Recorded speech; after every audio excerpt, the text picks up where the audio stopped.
ए कहानी हूँ सागर भाई घर हूँ बालेश्वर बरहमपुर चासणीकुला गर्लफ्रेंड सहित से 8 वर्ष धरे रिलेशन रे थिले।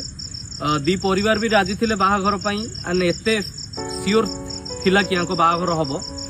एमिति कि दी परिवार पूरा बंधु भलिया माने मिसामिसी होउथिले।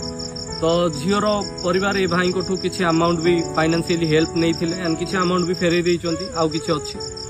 तो गोटे टाइम रे झील कथबार्ता एते हेलानी। तो भाई जिते झीर घर को फोन कले झीर बापा माँ कहते कि आम झील कुआडे पलैछि आम जानिनी। दुनिया बोधे आपण फर्स्ट बापा माँ जी कि जार छुआ कुआडे पलैछि बापा माँ जानी ना।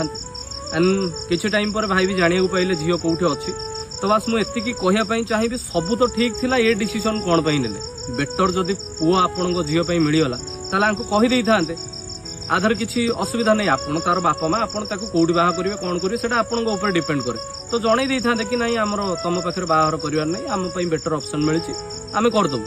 एंड भौणी तमें जो भल पाउथलो बापा माँ हुए तो ये टाइप काम करते बट तुम तो भल पाउथलो 8 वर्ष है तुम भल पाउछ। तो तुम भी से माने यही प्लान रे शामिल हो जाइछ। तुम भी कांटेक्ट करूनो कि सतटा कौन जणौन। तो ये टाइप काम करियाटा मो हिसाब रे माने भूल कथा एटा भल नुहे। सो सागर मु बस एति कहबी ए भलिया लोकन को निज लाइफ रे आउट करो। से माने जाउछन ताऊ जीवा दियो निज लाइफ रे आगो बढ़ान खुशी रे रहो।